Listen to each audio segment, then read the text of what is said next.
अब मैं आप सबको मेरी ज़िंदगी के बारे में कुछ बताना चाहूँगी। मैं ये नहीं कहती कि मैं इतने अच्छे मुकाम पे हूँ कि आप सब मुझे फॉलो करो, लेकिन अगर आपको मेरी ज़िंदगी से कुछ इंस्पिरेशन मिल रहा है तो आप उससे कुछ सीख सकते हैं। मैं एक सिंगल मदर हूँ, मेरे 2 बच्चे हैं। एक बच्चा अभी 12 ईयर का है और एक लड़की है जो अभी 10 ईयर की है।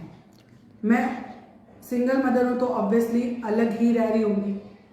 जब मेरा टाइम था ससुराल का, तब मैंने अपने ससुराल में बहुत सारी परेशानियाँ देखी।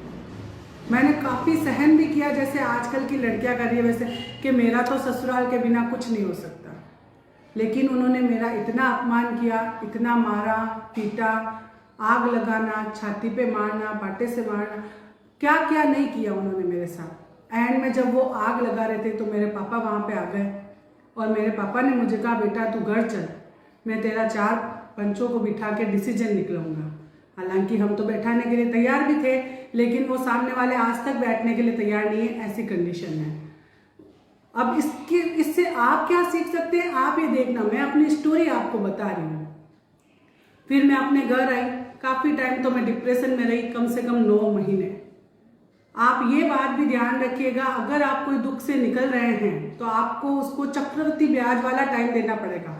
चक्रवृद्धि ब्याज मीन्स 3 महीने, 6 महीने, 9 महीने, 3 साल, 6 साल या 9 साल। ये माइंड हमारा चक्रवृद्धि ब्याज पे चलता है।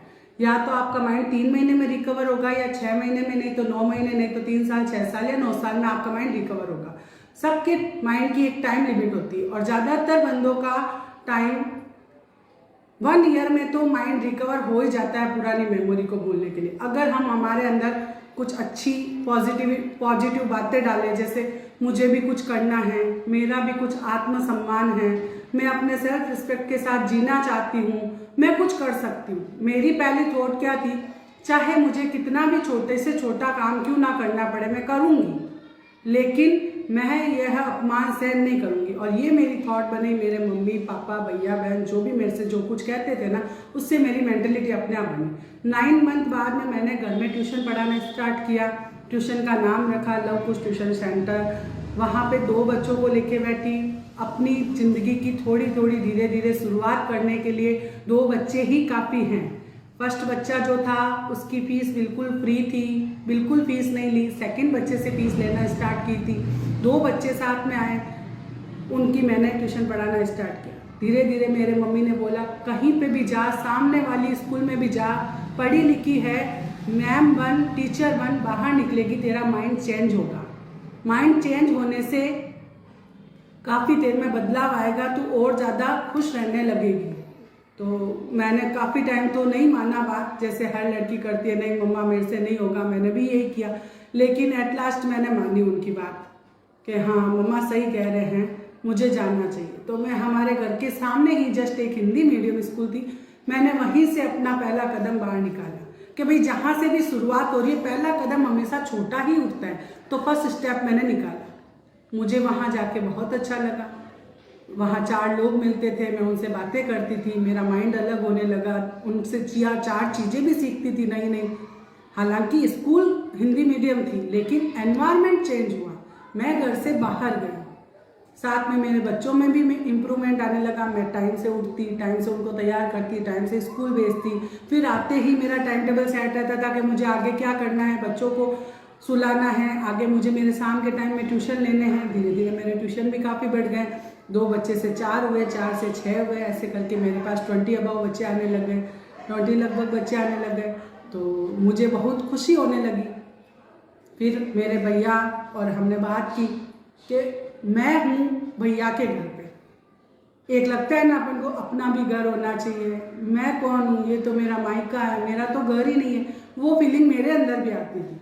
तो मेरे भैया ने मुझे बोला, मेरी जैसे दोनों बहनें मान सम्मान के साथ में मेरे घर पे आती है, त्योहार पे, दूसरी हर संडे पे कभी भी जाती है, वैसे मेरी दीदी भी घर पे आनी चाहिए, मेरे दीदी का भी घर होना चाहिए। तो उन्होंने मुझे कहा कि तू अलग रेंट हाउस लेके ले, अगर अब उसमें प्रॉब्लम्स तो बहुत सारी आएगी, लेकिन मैं तेरे हमेशा साथ हूँ। भैया पापा हमेशा सपोर्ट में रहे। मैं एक अलग रेंट हाउस लेके रहने लगी। वहाँ पे मेरे साथ मेरा बेटा था जो कि बहुत नोटी है, बहुत ही शैतान था बचपन से ही, उसने मुझे काफ़ी परेशान किया। पर उन सब दिक्कतों में भैया पापा मेरे साथ थे। मेरी डॉटर बहुत अच्छी है, उसने मुझे कभी परेशान नहीं किया। अब सब बच्चे का अलग अलग नेचर होता है, तो उस हिसाब से निकल गए साल 2 साल। धीरे धीरे हमारे भैया ने एक स्कूल खोलने का प्लान बनाया। स्कूल का नेम है शशिदीप किड्स स्कूल।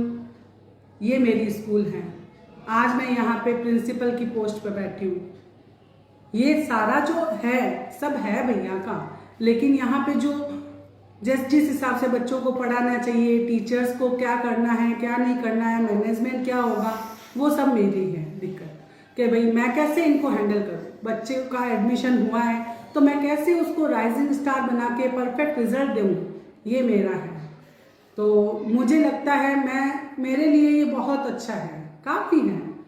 इससे ज़्यादा अगर किसी लड़की को चाहिए तो वो मेरे हिसाब से सही नहीं है। जितना हमको मिला है, जैसा हमको मिला है, हमको उसमें खुश रहना चाहिए। मैं तो उस वक्त भी खुश थी जब मैं किराए के घर में अलग रह रही थी और लॉकडाउन में मेरे पास कम से कम 25 लगभग बच्चे आ रहे थे। सुबह 12 बजे आते थे, शाम को 6 बजे तक रहते थे मेरे पास बच्चे। बैचेस चेंज होते रहते थे और बच्चे आते जाते रहते थे। मैं तो उस टाइम भी बहुत हैप्पी थी।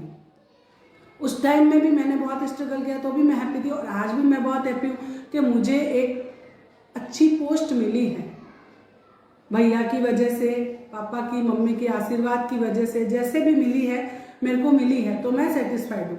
वैसे ही आप भी कुछ छोटे से छोटे काम से शुरुआत करके अपने लिए नई जिंदगी की शुरुआत कर सकते हैं। जिंदगी खत्म नहीं होती है, जिंदगी हमेशा आगे बढ़ती ही रहती है। आज आपके यहाँ रात है तो कल सवेरा भी होगा, दिन भी होगा।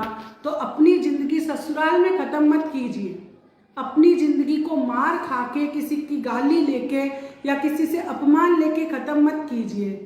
अपनी जिंदगी को आगे चलाने की जिम्मेदारी लीजिए, मेहनत कीजिए, दिन रात एक कीजिए। चाहे कोई से भी छोटे से छोटे काम से शुरुआत करनी पड़े, कीजिए। और एक और आपको मैं बात बताना चाहूँगी। मैं एक ऐसी लेडीज़ को जानती हूँ जो पहले कहीं गांव में रहते थे और उनके 4 बच्चे थे, लेकिन उनके हस्बैंड उनको बहुत मारते थे। पढ़े लिखे नहीं थे, बिल्कुल भी अनपढ़ थे, पर उन्होंने क्या डिसीजन लिया कि मैं जोधपुर जाऊंगी अपने पीहर, और पीहर में जाके अलग घर लूँगी और लोगों के घर पे खाना बनाऊंगी, बर्तन धोऊंगी, लेकिन मार नहीं खाऊंगी। मैंने उस लेडीज़ को देखा है, आज भी वो अपना घर संभाले हुए हैं। उसके 4 बच्चे बड़े हो चुके हैं, प्लस आज वही अपना पूरा घर चला रही है। एक और बात, प्लस उसके हस्बैंड भी गांव से उसके पास जोधपुर आ चुके हैं और उसकी सासू जी भी उसके पास जोधपुर आ चुकी है। ये देखो, अनपढ़ लेडीज भी इतना अचीव कर सकती है, तो हम तो पढ़े लिखे हैं। और मेरे पापा एक बात कहते हैं, हमारे पास 2 हाथ है, 2 पैर है, 2 आंखें हैं, सब कुछ है भगवान का दिया हुआ, तो हम क्यों किसी का सहन करेंगे। अगर हमारी गलती है तो मैं कहती हूँ, अगर आपकी गलती है तो आपको सॉरी भी बोलना चाहिए, लेकिन जहाँ गलती नहीं है वहाँ क्यों सहन करना। अपने लिए आवाज़ उठाइए। आप आवाज़ उठाएंगे तब समाज, तब परिवार, तब कानून आपका साथ दे सकेगा, नहीं तो कोई भी आपका साथ नहीं दे सकेगा। मैं तो कहूँ, अगर गलत हैं अगर ससुराल वाले सच में, तो कॉल कीजिए पुलिस में, रिपोर्ट लिखाइए, FIR दर्ज करवाइए, सब कीजिए, लेकिन चुप मत बैठिए। एक और बात, कृष्ण भगवान ने भी गीता में कहा है, अन्याय सहन करने वाला बड़ा पापी होता है अन्याय करने वाले से। जो आपके साथ गलत कर रहे हैं उससे बड़ा पाप तो आप खुद कर रहे हैं। तो फिर आप एक स्टेप उठाइए अपने लिए।